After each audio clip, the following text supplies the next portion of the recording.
Ecclesiastes 1. The words of the teacher, the son of David, king in Jerusalem. Futile, futile, laments the teacher. Absolutely futile. Everything is futile. What benefit do people get from all the effort which they expend on the earth? A generation comes and a generation goes, but the earth remains the same throughout the ages. The sun rises and the sun sets. It hurries away to a place from which it rises again. The wind goes to the south and circles around to the north. Round and round the wind goes, and on its rounds it returns. All the streams flow into the sea, but the sea is not full, and to the place where the streams flow, there they will flow again. All this monotony is tiresome. No one can bear to describe it. The eye is never satisfied with seeing, nor is the ear ever content with hearing. What exists now is what will be, and what has been done is what will be done. There is nothing truly new on earth. Is there anything about which someone can say, "Look at this, it is new"? It was already done long ago before our time. No one remembers the former events, nor will anyone remember the events that are yet to happen. They will not be remembered by the future generations. I, the teacher, have been king over Israel in Jerusalem. I decided to carefully and thoroughly examine all that has been accomplished on earth. I concluded God has given people a burdensome task that keeps them occupied. I reflected on everything that is accomplished by man on earth, and I concluded everything he has accomplished is futile, like chasing the wind. What is bent cannot be straightened, and what is missing cannot be supplied. I thought to myself, I've become much wiser than any of my predecessors who ruled over Jerusalem. I've acquired much wisdom and knowledge. So I decided to discern the benefit of wisdom and knowledge over foolish behavior and ideas. However, I concluded that even this endeavor is like trying to chase the wind. For with great wisdom comes great frustration. Whoever increases his knowledge merely increases his heartache. Ecclesiastes 2. I thought to myself, come now, I will try self-indulgent pleasure to see if it is worthwhile. But I found that it is also futile. I said of partying, it is folly, and of self-indulgent pleasure, it accomplishes nothing. I thought deeply about the effects of indulging myself with wine, all the while my mind was guiding me with wisdom, and the effects of behaving foolishly, so that I might discover what is profitable for people to do on earth during the few days of their lives. I increased my possessions, I built houses for myself, I planted vineyards for myself, I designed royal gardens and parks for myself, and I planted all kinds of fruit trees in them. I constructed pools of water for myself to irrigate my grove of flourishing trees. I purchased male and female slaves, and I owned slaves who were born in my house.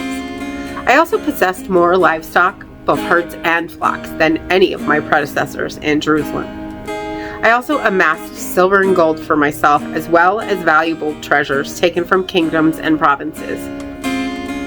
I acquired male singers and female singers for myself, and what gives a man sensual delight, a harem of beautiful concubines. So I was far wealthier than all my predecessors in Jerusalem, yet I maintained my objectivity. I did not restrain myself from getting whatever I wanted. I did not deny myself anything that would bring me pleasure. So all my accomplishments gave me joy. This was my reward for all my effort. Yet when I reflected on everything I had accomplished and on all the effort that I had expended to accomplish it, I concluded all these achievements and possessions are ultimately profitless, like chasing the wind. There's nothing gained from them on earth. Next, I decided to consider wisdom as well as foolish behavior and ideas. For what more can the king's successor do than what the king has already done? I realized that wisdom is preferable to folly, just as light is preferable to darkness. The wise man can see where he is going, but the fool walks in darkness. Yet I also realized that the same fate happens to them both. So I thought to myself, the fate of the fool will happen even to me. Then what did I gain by becoming so excessively wise? So I lamented to myself, the benefits of wisdom are ultimately meaningless. For the wise man, like the fool, will not be remembered for very long, because in the days to come both will already have been forgotten. Alas, the wise man dies, just like the fool. So I loathe my life, because what happens on earth seems awful to me. For all the benefits of wisdom are futile, like chasing the wind. So I loathe all the fruit of my effort, for which I work so hard on earth, because I must leave it behind in the hands of my successor. Who knows if he will be a wise man or a fool? Yet he will be master over all the fruit of my labor, for which I worked so wisely on earth. This also is futile. So I began to despair about all the fruit of my labor, for which I worked so hard on earth.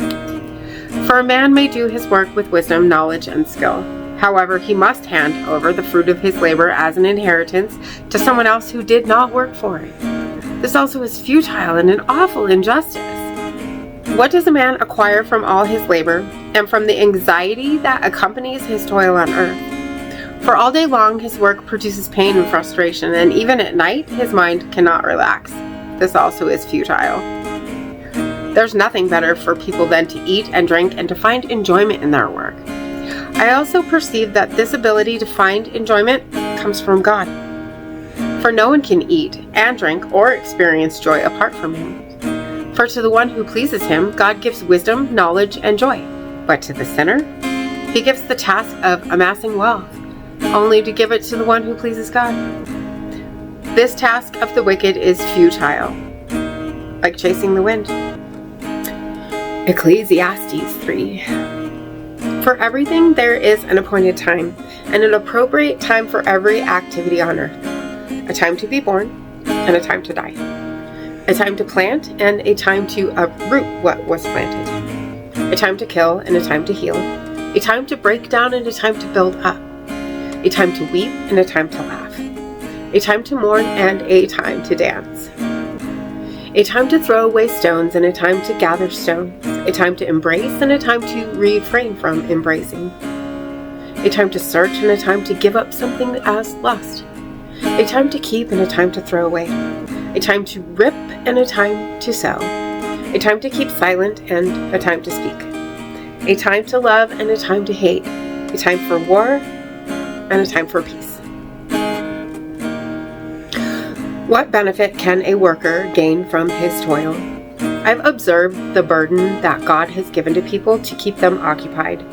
God has made everything fit beautifully in its appropriate time, but He has also placed ignorance in the human heart, so that people cannot discover what God has ordained, from the beginning to the end of their lives. I've concluded that there is nothing better for people than to be happy and to enjoy themselves, as long as they live.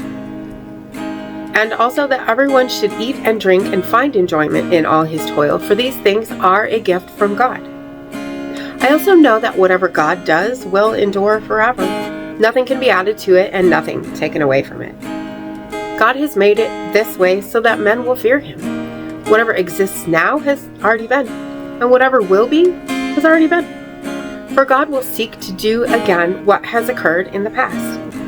I saw something else on earth. In the place of justice, there was wickedness. And in the place of fairness, there was wickedness. I thought to myself, God will judge both the righteous and the wicked. For there is an appropriate time for every activity, and there is a time of judgment for every deed. I also thought to myself, it is for the sake of people, so God can clearly show them that they are like animals. For the fate of humans and the fate of animals are the same. And as one dies, so dies the other. Both have the same breath. There's also no advantage for humans over animals, for both are fleeting. Both go to the same place, both come from the dust, and to dust both return. Who really knows if the human spirit ascends upward, and the animal's spirit descends into the earth? So I perceive there is nothing better than for people to enjoy their work, because that is their reward. For who can show them what the future holds?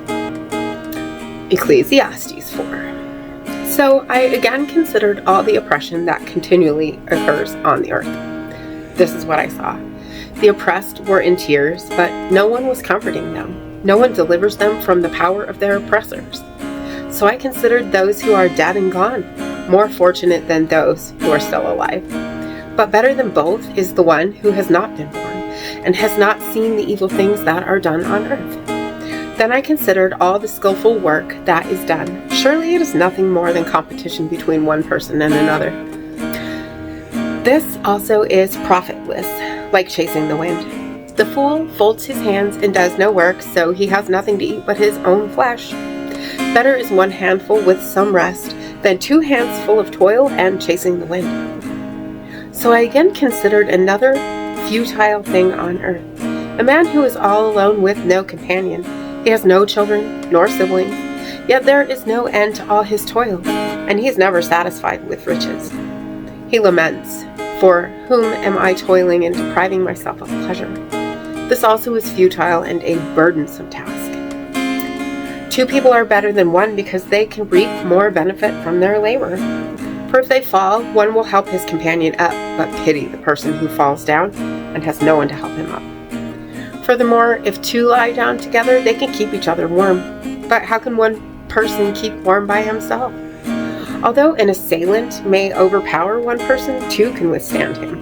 Moreover, a 3-stranded cord is not quickly broken. A poor but wise youth is better than an old and foolish king, who no longer knows how to receive advice. For he came out of prison to become king, even though he had not been born poor in what would become his kingdom. I considered all the living who walk on earth, as well as the successor who would rise in his place. There is no end to all the people, nor to the past generations, yet future generations will not rejoice in him. This also is profitless and like chasing the wind. Ecclesiastes 5. Be careful what you do when you go to the temple of God. Draw near to listen rather than to offer a sacrifice like fools, for they do not realize that they are doing wrong. Do not be rash with your mouth or hasty in your heart to bring up a matter before God, for God is in heaven and you're on earth. Therefore let your words be few. Just as dreams come when there are many cares, so the rash vow of a fool occurs when there are many words. When you make a vow to God, do not delay in paying it, for God takes no pleasure in fools. Pay what you vow. It is better for you not to vow than to vow and not pay it. Do not let your mouth cause you to sin, and do not tell the priest it was a mistake. Why make God angry at you so that he would destroy the work of your hands? Just as there is futility in many dreams, so also in many words. Therefore, fear God. If you see the extortion of the poor or the perversion of justice and fairness in the government, do not be astonished by the matter, for the high official is watched by a higher official, and there are higher ones over them. The produce of the land is seized by all of them. Even the king is served by the fields. The one who loves money will never be satisfied with money. He who loves wealth will never be satisfied with his income. This also is futile. When someone's prosperity increases, those who consume it also increase. So what does its owner gain except that he gets to see it with his eyes? The sleep of the laborer is pleasant, whether he eats little or much, but the wealth of the rich will not allow him to sleep. Here is a misfortune on earth that I've seen. Wealth hoarded by its owner to his own misery. Then that wealth was lost through bad luck. Although he fathered a son, he has nothing left to give him. Just as he came forth from his mother's womb, naked, will he return as he came. And he will take nothing in his hand that he may carry away from his toil. This is another misfortune. Just as he came, so will he go. What did he gain from toiling for the wind? Surely he ate in darkness every day of his life, and he suffered greatly with sickness and anger. I have seen personally what is the only beneficial and appropriate course of action for people: to eat and drink and find enjoyment in all their hard work on earth, during the few days of their life which God has given them, for this is their reward. To every man whom God has given wealth and possessions, he's also given him the ability to eat from them, to receive his reward, and to find enjoyment in his toil. These things are the gift of God, for he does not think much about the fleeting days of his life, because God keeps him preoccupied with the joy he derives from his activity. Proverbs 6.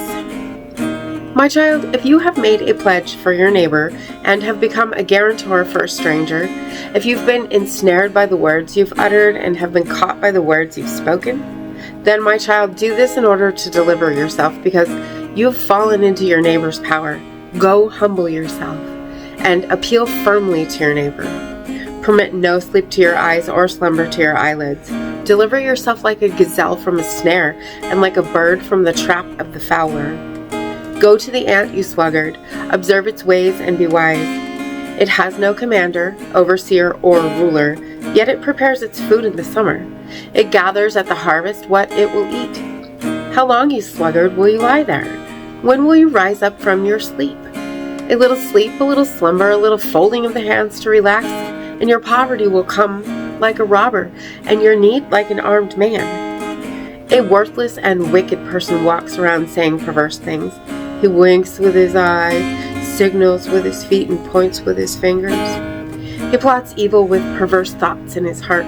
He spreads contention at all times. Therefore his disaster will come suddenly. In an instant he will be broken, and there will be no remedy.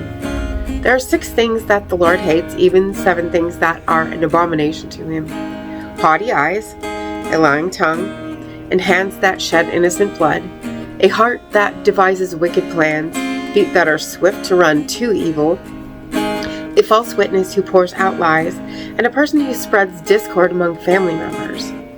My child, guard the commands of your father, and do not forsake the instruction of your mother. Bind them on your heart continually. Fasten them around your neck. When you walk about, they will guide you. When you lie down, they will watch over you. When you wake up, they will talk to you. For the commandments are like a lamp, instruction like a light. And rebukes of discipline are like the road leading to life, by keeping you from the evil woman, from the smooth tongue of the loose woman. Do not lust in your heart for her beauty, and do not let her captivate you with her alluring eyes. For on account of a prostitute one is brought down to a loaf of bread. But the wife of another man preys on your precious life. Can a man hold fire against his chest without burning his clothes? Can a man walk on hot coals without scorching his feet? So it is with the one who has sex with his neighbor's wife. No one who touches her will escape punishment. People do not despise a thief when he steals to fulfill his need when he's hungry. Yet if he's caught, he must repay 7 times over. He might even have to give all the wealth of his house. A man who commits adultery with a woman lacks wisdom. Whoever does it destroys his own life. He will be beaten and despised, and his reproach will not be wiped away. For jealousy kindles a husband's rage, and he will not show mercy when he takes revenge. He will not consider any compensation. He will not be willing, even if you multiply the compensation. Proverbs 7. My child, keep my words and treasure up my commands in your own keeping. Keep my commands so that you may live, and obey my instruction as your most prized possession. Bind them on your forearm, write them on the tablet of your heart. Say to wisdom, you are my sister, and call understanding a close relative, so that they may keep you from the adulterous woman, from the loose woman who flatters you with her words. For at the window of my house, through my window lattice, I looked out, and I saw among the naive. I discerned among the youths a young man who lacked wisdom. He was passing by the street near her corner, making his way along the road to her house in the twilight, the evening, in the dark of night. Suddenly a woman came out to meet him. She was dressed like a prostitute and with secret intent. She's loud and rebellious. She does not remain at home. At one time outside, at another in the wide plazas, and by every corner she lies in wait. So she grabbed him and kissed him, and with a bold expression she said to him, I have fresh meat at home. Today I have fulfilled my vows. That is why I came out to meet you, to look for you, and I found you. I've spread my bed with elegant coverings, with richly colored fabric from Egypt. I've perfumed my bed with myrrh, aloes, and cinnamon. Come, let's drink deeply of lovemaking until morning. Let's delight ourselves with sexual intercourse. For my husband is not at home. He's gone on a journey of some distance. He's taken a bag of money with him. He will not return until the end of the month. She persuaded him with persuasive words. With her smooth talk, she compelled him. Suddenly he went after her like an ox that goes to the slaughter, like a stag prancing into a trapper's snare. till an arrow pierces his liver, like a bird hurrying into a trap, and he does not know that it will cost him his life. So now, sons, listen to me and pay attention to the words I speak. Do not let your heart turn aside to her ways. Do not wander into her pathways, for she has brought down many fatally wounded, and all those she has slain are many.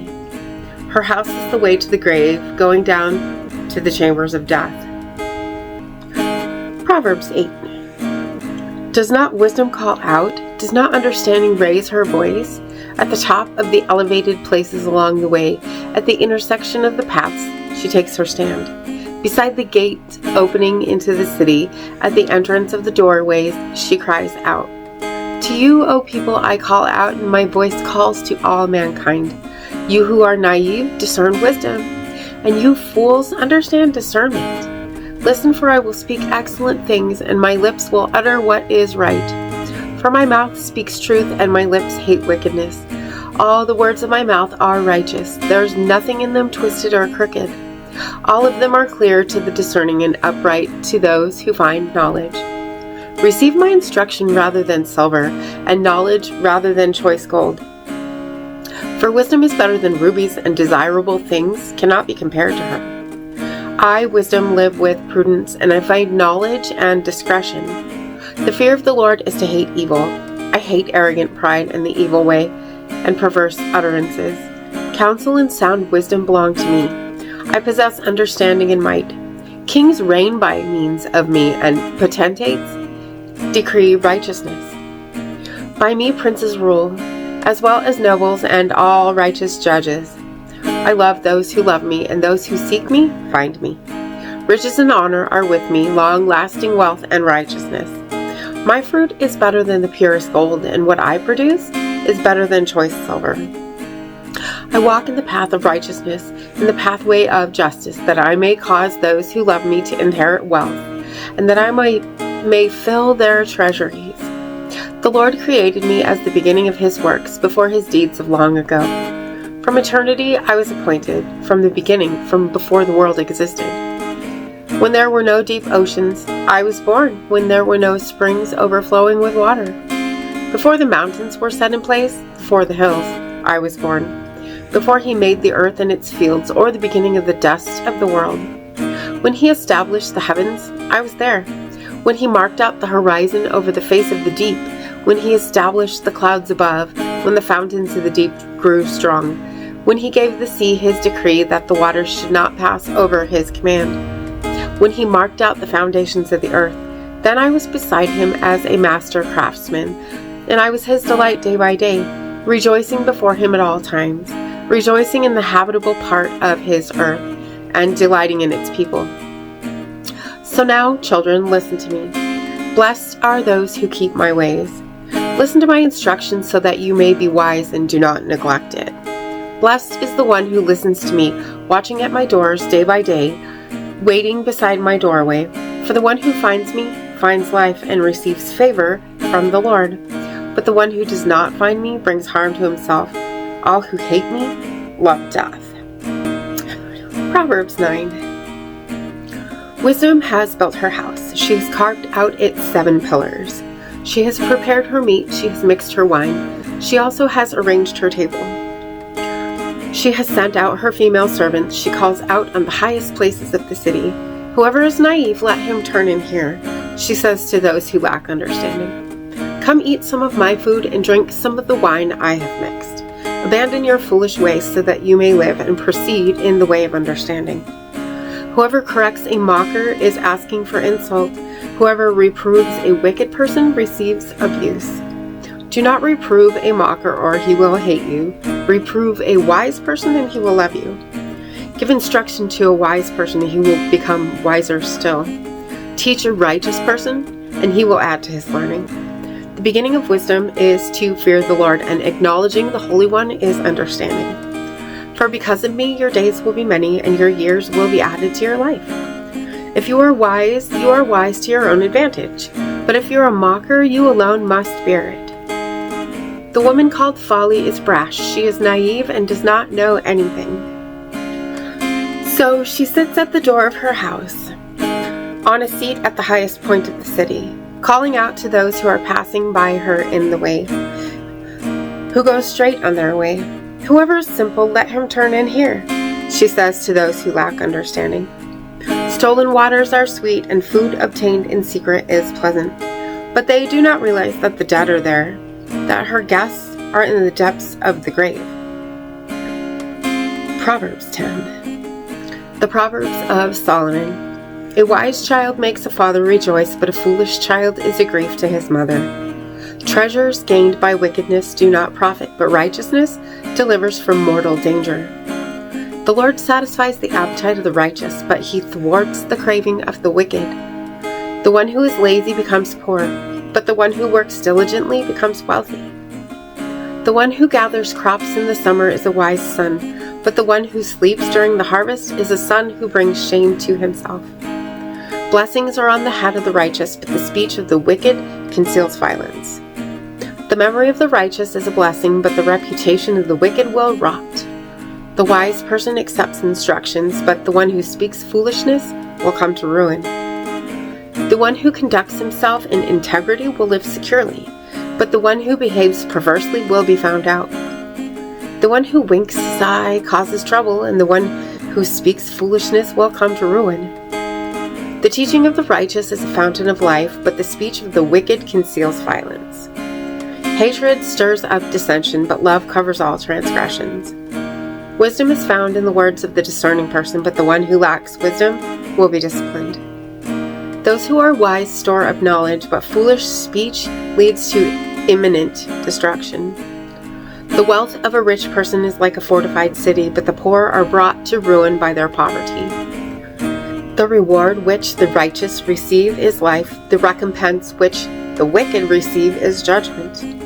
The one who heeds instruction is one on the way to life, but the one who rejects rebuke goes astray. The one who conceals hatred utters lies, and the one who spreads slander is certainly a fool. When words abound, transgression is inevitable, but the one who restrains his words is wise. What the righteous say is like the best silver, but what the wicked think is of little value. The teaching of the righteous feeds many, but fools die for lack of wisdom. The blessing from the Lord makes a person rich, and he adds no sorrow to it. Carrying out a wicked scheme is enjoyable to a fool, and so is wisdom for the one who has discernment. What the wicked fears will come on him. What the righteous desire will be granted. When the storm passes through, the wicked are swept away, but the righteous are an everlasting foundation. Like vinegar to the teeth and like smoke to the eyes, so is the sluggard to those who send him. Fearing the Lord prolongs life, but the lifespan of the wicked will be shortened. The hope of the righteous is joy, but the expectation of the wicked will remain unfulfilled. The way of the Lord is like a stronghold for the upright, but it is destruction to evildoers. The righteous person will never be moved, but the wicked will not inhabit the land. The speech of the righteous bears the fruit of wisdom, but the one who speaks perversion will be destroyed. The lips of the righteous know what is pleasing, but the speech of the wicked is perverse. Proverbs 11. The Lord abhors dishonest scales, but an accurate weight is his delight. When pride comes, then comes disgrace, but with humility comes wisdom. The integrity of the upright guides them, but the crookedness of unfaithful destroys them. Wealth does not profit in the day of wrath, but righteousness delivers from mortal danger. The righteousness of the blameless will make straight their way, but the wicked person will fall by his own wickedness. The righteousness of the upright will deliver them, but the faithless will be captured by their own desires. When a wicked person dies, his expectation perishes, and the hope of his strength perishes. The righteous person is delivered out of trouble, and the wicked turns up in his stead. With his speech, the godless person destroys his neighbor, but by knowledge the righteous will be delivered. When the righteous do well, the city rejoices. When the wicked perish, there is joy. A city is exalted by the blessing provided from the upright, but it is destroyed by the counsel of the wicked. The one who denounces his neighbor lacks wisdom, but the one who has discernment keeps silent. The one who goes about slandering others reveals secrets, but the one who is trustworthy conceals a matter. When there is no guidance, a nation falls, but there is success in abundance of counselors. The one who puts up security for a stranger will surely have trouble, but whoever avoids shaking hands will be secure. A generous woman gains honor, and a ruthless man seizes wealth. A kind person benefits himself, but a cruel person brings himself trouble. The wicked person earns deceitful wages, but the one who sows righteousness reaps a genuine reward. True righteousness leads to life, but the one who pursues evil pursues it to his own death. The Lord abhors those who are perverse in heart, but those who are blameless in their ways are his delight. Be assured that the evil person will certainly be punished, but the descendants of the righteous will not suffer unjust judgment. Like a gold ring in a pig's snout is a beautiful woman who rejects discretion. What the righteous desire leads only to good, but what the wicked hope for leads to wrath. One person is generous and yet grows more wealthy, but another withholds more than he should and comes to poverty. A generous person will be enriched, and the one who provides water for others will himself be satisfied. People will curse the one who withholds grain, but they will praise the one who sells it. The one who diligently seeks good seeks favor, but the one who searches for evil, it will come to him. The one who trusts in his riches will fall, but the righteous will flourish like a green leaf. The one who troubles his family will inherit nothing, and the fool will be a servant to the wise person. The fruit of the righteous is like a tree producing life, and the one who wins souls is wise. If the righteous are recompensed on earth, how much more the wicked sinner? Ecclesiastes 12. So remember your Creator in the days of your youth, before the difficult days come and the years draw near when you will say, I have no pleasure in them. Before the sun and the light of the moon and the stars grow dark, and the clouds disappear after the rain, when those who keep watch over the house begin to tremble, and the virile men begin to stoop over, and the grinders begin to cease because they grow few, and those who look through the windows grow dim, and the doors along the street are shut. When the sound of the grinding mill grows low, and one is awakened by the sound of a bird, and all their songs grow faint, and they're afraid of heights and the dangers in the street. The almond blossoms grow white, and the grasshopper drags itself along, and the caperberry shrivels up. Because man goes to his eternal home, and the mourners go about in the streets. Before the silver cord is removed, or the golden bowl is broken, or the pitcher is shattered at the well, or the water wheel is broken at the cistern, and the dust returns to the earth as it was, and the life's breath returns to God who gave it. Absolutely futile, laments the teacher. All of these things are futile. Not only was the teacher wise, but he also taught knowledge to the people. He carefully evaluated and arranged many proverbs.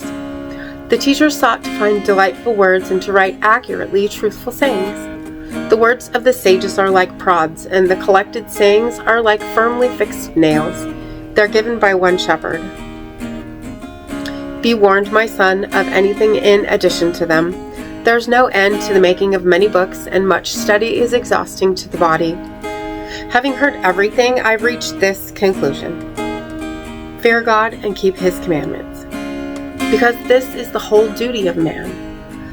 For God will evaluate every deed, including every secret thing, whether good or evil.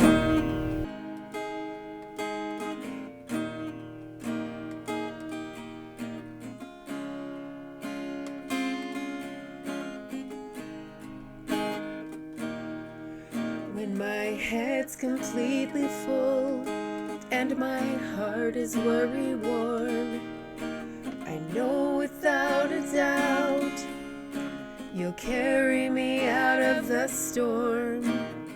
I'm standing at the crossroads, I'm lost without a clue. I need a big pink neon sign to show me what to do.